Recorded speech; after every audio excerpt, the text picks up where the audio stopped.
2025년 올민영어 예비고 1 설명회를 시작하도록 하겠습니다. 네, 저는 올민영어 원장 정지혜입니다. 이번 입시가 좀 바뀌고 나서 저희 어머님들 좀 이런저런 걱정이 많으실 텐데 그 설명회를 통해서 좋은 정보 많이 얻어가셨으면 하는 바람입니다.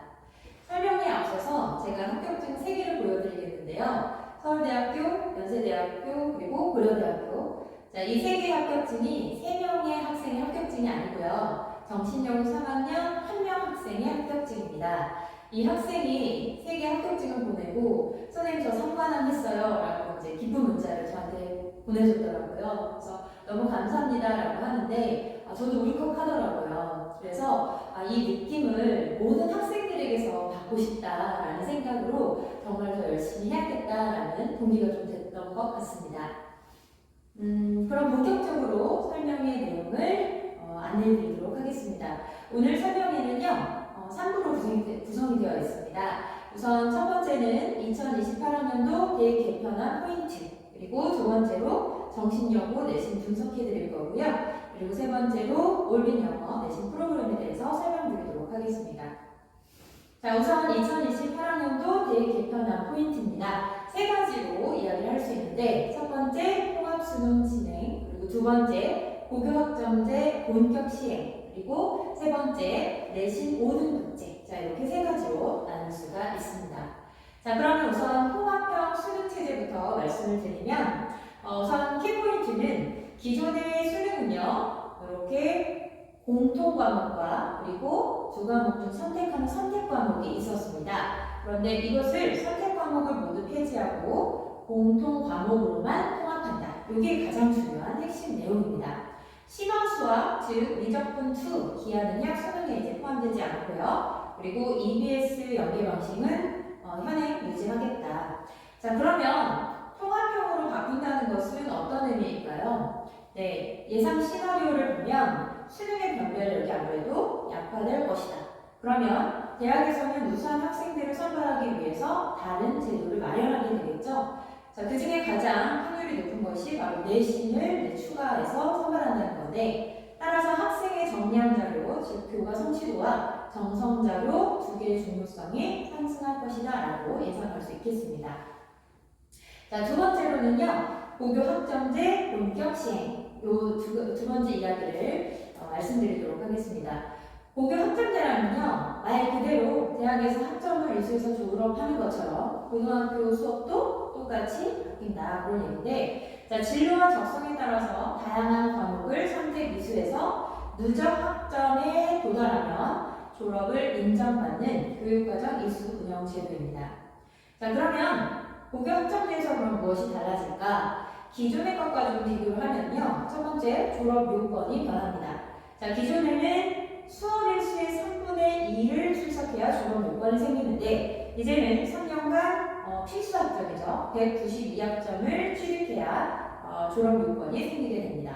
자, 그리고 두 번째 과목 이수 기준이 생기는데 원래는 과목 수업이 종료가 되면 그 해당 수업이 이수가 인정이 되었는데 지금은 과목 수업의 3분의 2 이상이 출석이 되어야 되고, 그리고 또 하나 중요한 게 학업 성취율이 40% 이상 되어야 합니다. 예를 들어 100점 만점에서 32점이다. 그러면 이 학생은 그 학점을 이수받지 못하게 됩니다. 자, 세 번째 중요합니다. 학생별 개별 시간표가 생기게 됩니다. 1학년 때는 공통 과목이기 때문에 거의 같은 시간표로 움직이게 되는데 2, 3학년 때부터는 자신의 진로와 적성에 따라서 수업을 선택하기 때문에 개인별 시간표가 다 다르게 되겠죠. 자, 그래서 이러한 고교 학점제가 시행되면서 그럼 어떤 변화가 있을까? 우리 학생의 입장에서는요, 자기주도 학습이 함양이 될 것이다 라고 예상을 하고 있고요. 교사는 학생 개개인의 성장과 맞춤형 학습을 제공해야 하는 전문가가 되어야 되겠죠.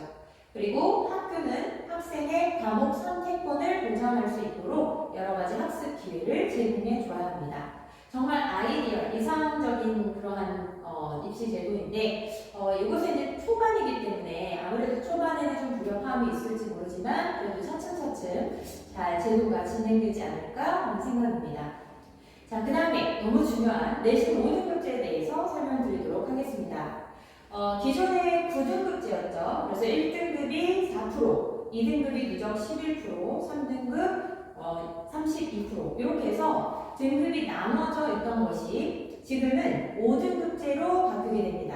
그래서 1등급 10%, 2등급 누적 34%죠. 그래서 2등급이 24%. 자, 이렇게 5개 등급으로 쪼개지면서 그냥 일반적으로 드는 생각이 그러면 1등급을 받기가 좀 더 수월해지겠다라고 생각을 하시겠지만 사실 그 속을 들여다보면 조금은 내용이 다릅니다. 기존에는요, 상대평가 이 등급만을 기록했던 것이 이제는 절대평가도 같이 기재하게 됩니다. 절대평가는 A, B, C, D, E 이 5개의 등급으로 나뉘어지게 되는데 따라서 똑같은 1등급이라 하더라도 그 절대평가의 기준에 따라서 조금씩 또 달라지는, 그러니까 1등급이지만 다 같은 1등급이 아닌 그러한 성적이 나오게 됩니다. 또 이제 통계 자료까지 다 나오게 되죠. 성취도별, 분포 비율까지 기재하게 되어 있습니다. 자, 그러면 이 5등급제는 어떤 의미일까? 내신의 중요도가 엄청 상승하게 된다는 건데, 자, 그것을 제가 2가지 내용으로 정리를 좀 했습니다. 첫 번째는 정시에서도 내신의 중요도가 커지지 않을까. 아까도 말씀드렸지만 통합 수능으로 바뀌면서 변별력이 약간은 떨어지는 수능이 되죠. 따라서 정시에서, 즉 예전에는 수능으로만 뽑았던 이 제도가 이제는 내신도 어느 정도 뽑을 수 있겠다. 내신으로도 어느 정도 이 아이를 평가할 수 있겠다. 그렇게 이야기를 할 수 있습니다. 그 일례로 제가 서울대학교 그 2028학년도 일반 전형 개편안에 대해서 말씀을 드리겠습니다. 우리 서울대학교 1단계에서 수능을 등급으로 합산해서 먼저 100%를 뽑고 그 다음에 2단계에서는 수능과 교과 역량평가를 같이 보게 됩니다. 이 교과 역량평가가 40점이나 들어가게 되죠. 내용을 보시면 공통수능에서 확인하지 못하는 개인의 개별적 특성과 자질을 교과 역량평가에서 심층평가에서 대학 학업 적응도를 높인다라고 되어 있습니다. 자, 그래서 이 교과 역량평가, 즉 내신이 정시에도 들어간다라고 보시면 될 것 같아요.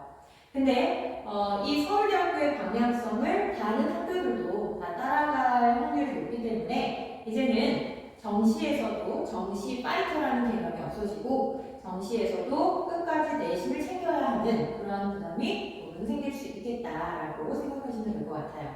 자, 2번째 내용인데요. 내신 1등급이 10%잖아요. 경쟁이 더 치열해질 수 있습니다. 왜? 1등급이 아니면 나 정시든 수시든 너무 불리해져 라는 생각에 우리 학생들이 엄청나게 1등급을 위해서 노력을 할 것이다 라고 생각이 드는데 또 하나의 그 아이들에게 약간의 부담이 될 수 있는 내용은 기존에는 3학년 1학기까지만 내신을 준비하면 되는데 이제는 3학년 2학기까지 내신 관리가 필요해졌습니다. 자, 왜냐하면 이전에 절대평가였던 신화 과목, 즉 물리 2, 화학 2 이런 2 과목들이 진로 선택 과목에서 이제는 상대평가 과목으로 바뀌기 때문에 3학년 2학기까지도 아이들은 내신을 신경 써야 한다. 그게 좀 중요하고요. 자, 그리고 3번째로는 아이들의 내신이 5등급제에서는 논서수령이 좀 중요하기 때문에 이 서논수령 문제를 좀 더 강화할 것이다. 따라서 아이들의 내신 부담이 좀 더 커지지 않을까 하는 예상을 하고 있습니다. 자, 그러면 이러한 달라진 대입에서 우리 아이들은 어떠한 학습 로드맵을 가지고 공부를 해야 할까요? 자, 우선 첫 번째로 말씀을 드리면 내신은 정말 중요합니다. 내신은 필수이기 때문에 1학년 내신서부터 3학년 2학기 내신까지 철저하게 준비할 필요가 있겠습니다. 자, 1학년 내신 과목이 특히 수능 과목이기 때문에 우리 1학년은 정말 중요하다고 생각하시면 좋을 것 같습니다. 자, 2번째로는 생기부 관리인데 정성평가의 중요도도 높아졌기 때문에 우리의 학교 수행평가 그리고 기타 활동에 대해서 적극적으로 임해야 한다. 이게 이제 2번째 내용이고요. 자, 3번째 통합수능 대비를 잘 해야 합니다. 이 통합수능이 여전히 9등급제라는 거, 그래서 100분율이 반영된다는 점, 이러한 점에서 철저한 준비가 필요하겠다라고 생각이 들고, 마지막으로 진로 적성에 대해서 자기한테 좀 더 유리한 내신이 어딜까, 유리한 과목이 어딜까, 그것을 좀 고려하면서 과목을 선택해야 할 필요가 있겠습니다.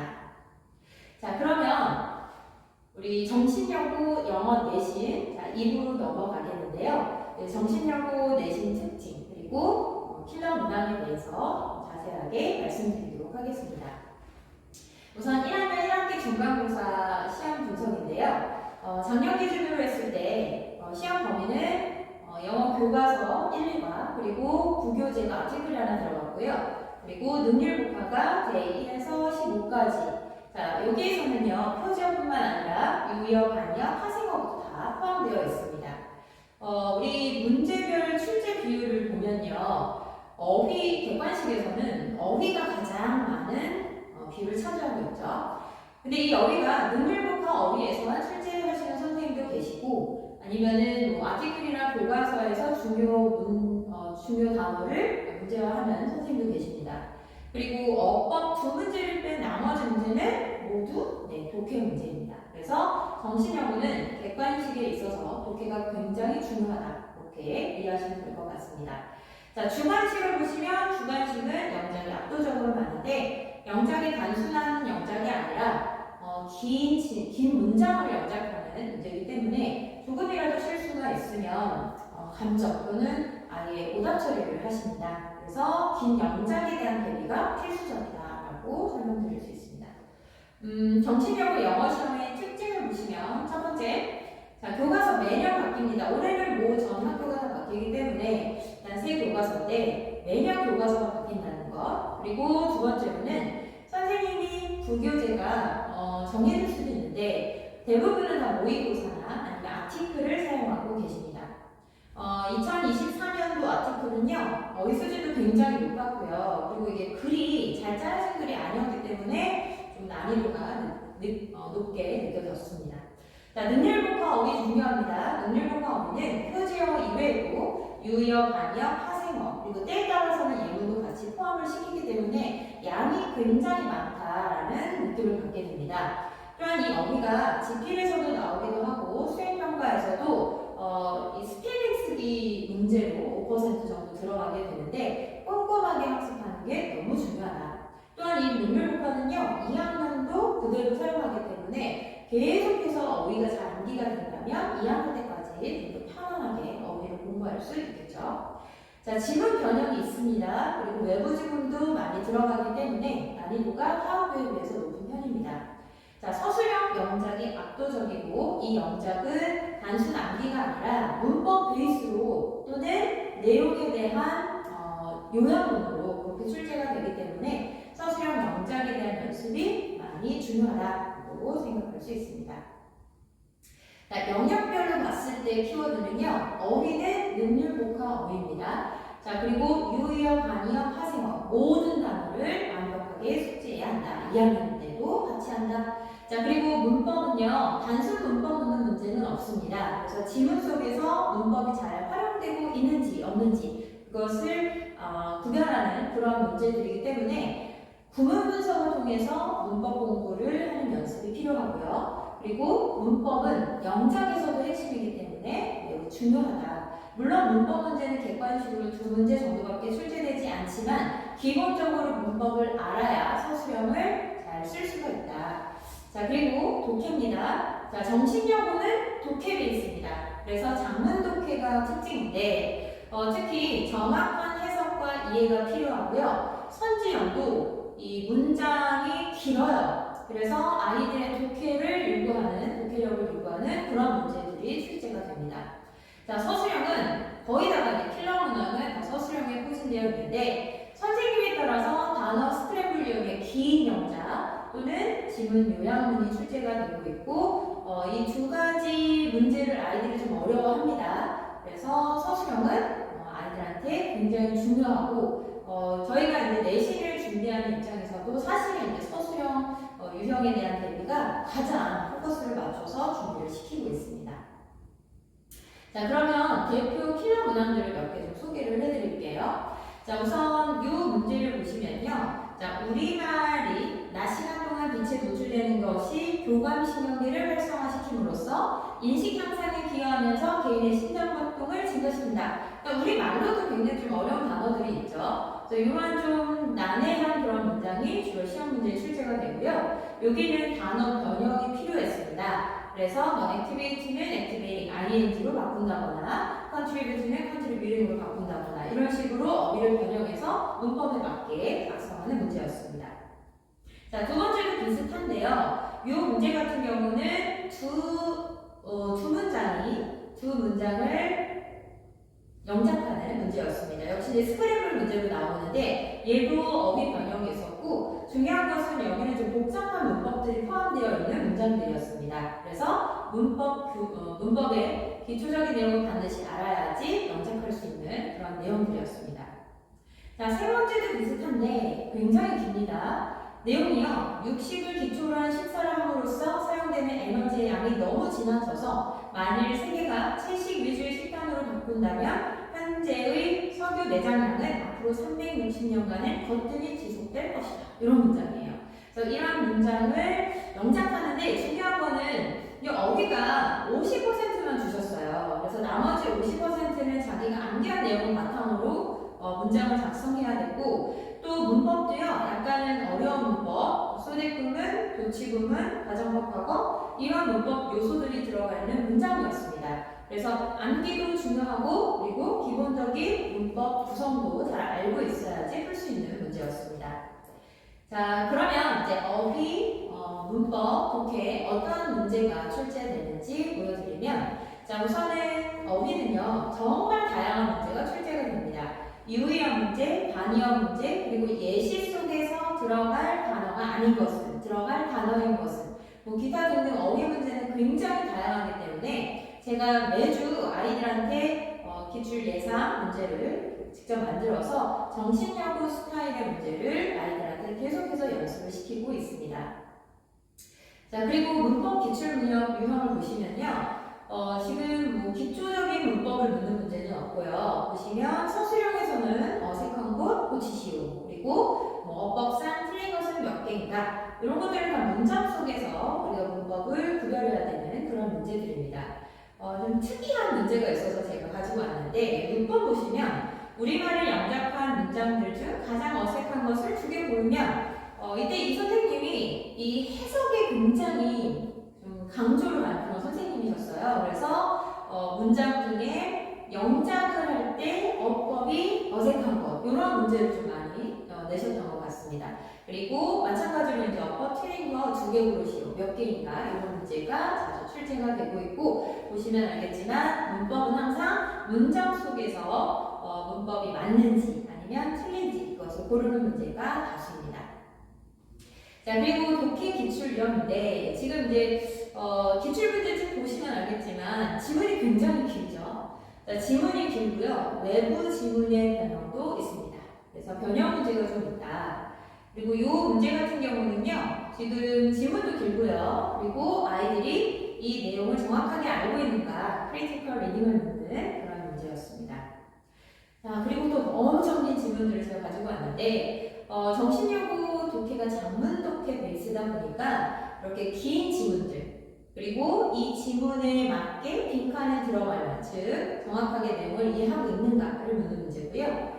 이 문제 좀 특이했는데 자, 이게 나타나는 어떤 관점이에요. 이론인데 이 내용을 바르게 진술하고 있는 것으로 짝지어진 것은 해서 보기도 마찬가지로 긴 문장으로 구성되어 있습니다. 자, 그래서 정신여고 독해 문제는 워낙 질문도 길고 그리고 보기도 길기 때문에 아이들이 공통적으로 하는 얘기가 네, 시간 부족합니다 라는 얘기를 많이 합니다. 따라서 자신감 있게 독해를 하기 위해서는 그 전부터 훈련이 계속해서 들어가야 한다라고 얘기하고 싶습니다. 자, 그러면 정신여고 대신 한마디로 말씀드리면요. 어렵다입니다. 그래서 어렵기 때문에 아이들이 어휘, 문법, 독해 그리고 마지막 서술형까지 완벽하게 공부하기 위해서는 그에 맞는 프로그램이 필요하겠죠. 저는 이제 정신여고를 좀 오래 계속해서 이제 아이들을 가르쳤기 때문에 거기에 맞는 내신 프로그램을 정말 많이 고민했습니다. 그래서 1등급 대비 프로그램 그리고 올민만의 관리 프로그램에 대해서 설명드리도록 하겠습니다. 자, 우선 올민 영어 내신 프로그램의 특징을 4개 네 가지로 설명을 드리면 첫 번째는 어휘 만점 문제. 어휘 문제는 만점받자라는 내용입니다. 매주 어휘 예상 문제 제공하고 있다고 아까 말씀드렸고요. 그리고 매달 어휘 경시 대회도 실시하고 있는데 이거는 1학년, 2학년 전체 대상으로 하고 있습니다. 올빗 온이라는 저희 관리 프로그램이 있습니다. 줌을 통해서 아이들을 좀 더 공부를 시키는 프로그램인데 여기서도 우리 어휘 암기 프로그램을 따로 진행하고 있기 때문에 아이들이 어휘를 계속 접할 수 있도록 그렇게 기회를 주고 있고요. 그리고 수행평가 시 이 어휘 프로그램을 따로 제공하고 있어서 아이들의 수행평가에서는 감점이 당하지 않도록 그렇게 대비시키고 있습니다. 자, 두 번째로는 담당 선생님 누구라는 프로그램인데 이건 뭐냐면 선생님별로 시그너처 문제 유형이 있습니다. 그래서 그것을 정확하게 파악해서 그것을 대비하는 특징이 있습니다. 그래서 기출문제 유형으로 아이들이랑 좀 익숙해지고 그리고 킬러 문제 정확하게 파악하고 많이 훈련을 시키는 그런 프로그램의 특징이 있습니다. 자, 세 번째 양치기 고생 공부는 이제 저는 지양하고 있기 때문에 양치기 고생 공부는 이제 그만 많은 양의 과제가 아니라 꼭 필요한 그 자료로 아이들의 공부 효율성을 좀 극대화시키고자 합니다. 왜냐하면 영어만 공부하는 게 아니라 아이들이 수학, 국어, 과학 정말 많은 과목을 공부하고 있잖아요. 그래서 학원도 다 다니고 있기 때문에 거기서 나오는 이 과제 양과 그리고 그 필요가 굉장히 표본한 말이죠. 그래서 과제가 많다고 또 아이들의 점수가 다 나오는 건 아니기 때문에 제가 꼭 필요한 자료, 효율적인 공부를 위해서 제가 자료에 정말 신경을 많이 쓰고 있습니다. 그래서 제가 직접 작업한 자료를 제공하고 있고 그리고 수업 시간에는 최대한 활용해서 공부를 하자. 그래서 수업 시간에 최대한 활용할 수 있도록 그렇게 수업을 진행하고 있습니다. 그리고 마지막으로 이제 2회 직전 보강을 하고 있는데 그러니까 한 번에 직전 보강을 하게 되면은 아이들은 굉장히 급하게 공부를 하더라고요. 그래서 어느 정도의 시간차를 두고 1회, 2회 그렇게 진행하고 있습니다. 자, 마지막으로 만점 학습관리 프로그램인데요. 저는 거의 관리를 1대1로 진행을 하고 있습니다. 그래서 학생들 실력에 따라서 1대1 관리가 진행이 된다. 그리고 올빗 온 역시 줌 프로그램에서도 아이들의 집중도를 올리기 위해서 어느 정도 관리가 계속해서 들어가게 됩니다. 다양한 컴피티션이 준비되어 있습니다. 본문 암기, 서술형 암기 이런 컴피티션을 통해서 아이들이 긴장감을 가지고 계속해서 동기부여 될 수 있도록 준비를 시키고 있습니다. 자, 그리고 내신 커리큘럼은 3단계를 거쳐서 아이들에게 학습 완성도를 높이고 있는데 첫 번째는 베이직 단계입니다. 그러니까 시험 범위, 그 메터리얼에 있는 모든 문법, 어휘, 그리고 독해의 기본적인 내용을 완벽하게 공부하고 암기하는 그러한 단계가 있고요. 그 다음에 이제 학교별 우리 출제 교사에 맞춰서 특징을 분석하고 그리고 변형 문제, 서술형 문제 대비를 집중적으로 공부하는 단계가 있습니다. 그리고 마지막 단계로 이 기출을 바탕으로 해서 리뷰 테스트 그리고 모의 시험을 여러 번 볼 건데 그 모의 시험을 통해서 실전 감각을 키우는 단계로 아이들이 실수를 정말 많이 하거든요. 그래서 그 실수를 줄이고자 이렇게 3개의 단계를 거쳐서 좀 더 완벽하게 준비를 시키고 있습니다. 자, 올민 프로그램을 소개해드리면 이 미모라는 프로그램은요 미니 모의고사인데 이거는 이제 수능 수업할 때 제가 수능 수업 시작 전에 진행하는 프로그램이고요. 올비스타 이건 뭐냐면요 아이들이 좀 더 자기주도 학습을 할 수 있도록 제가 좀 학습 공간이나 아니면 프로그램을 제공하고 있는데 이것도 이제 아이들 저희 전체 재원생들한테 제공하고 있는 프로그램입니다. 그리고 올빗 어휘 영어 경실에는 아까 설명을 드렸고 그리고 줌 활용한 올빗 논까지 해서 제가 계속해서 아이들이 좀 즐겁게 공부할 수 있도록 여러 가지 방안을 계속 생각하고 있습니다. 자, 올빗 정신여고 3월 프로그램인데요. 1학년 학생들 보시면 월요일 반, 목요일 반 이렇게 2개의 반으로 구성되어 있습니다. 수업은요 1회 수업 진행하고 그리고 리뷰 클리닉을 반드시 와야 됩니다. 그리고 수업 시간은 6시부터 10시까지 총 4시간에 걸쳐 수업이 진행될 것입니다. 개강일은요 월요일 반이 좀 더 늦게 개강하는데 월요일 반 3월 10일 개강이고요. 목요일 반 3월 6일 개강입니다. 저와 함께한 우리 정신여고 있는데 제가 이제 일부만 좀 넣었고요. 2019년부터 제가 아이들을 가르쳤어요. 그래서 지금 보시면 뭐 전교 1등이 매 시험마다 나왔고요. 그리고 이제 2023년 2학년 2학기 중간고사에서는 그 내신 1등급이 제가 가르친 아이들 중에 8명이 이렇게 배출이 됐습니다.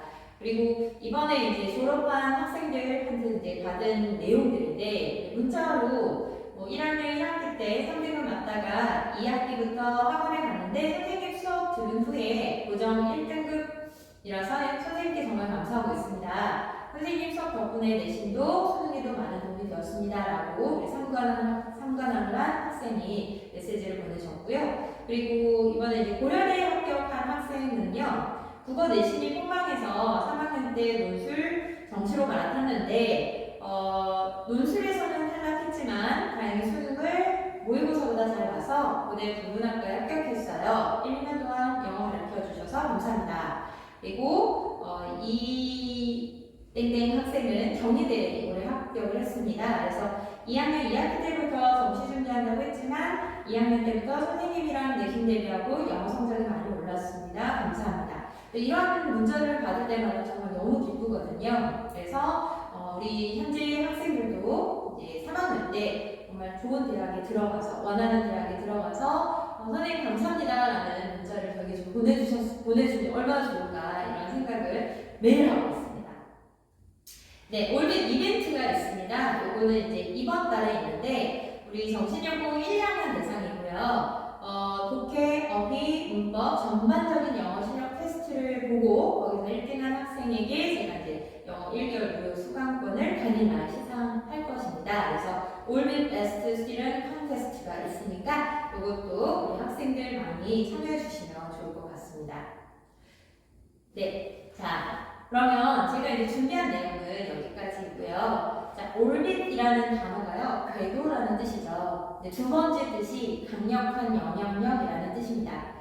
제가 그래서 이 두 번째 뜻 때문에 올빗이라는 단어를 굉장히 좋아하는데, 저하고 함께 공부하는 우리 학생들이 나중에 사회에 나가서 정말 강력한 영향력을 뿜을 수 있는 그런 훌륭한 사람이 될 수 있도록 정말 내가 최선을 다해 지도하자 이런 마음으로 이 이름을 선택하게 됐습니다.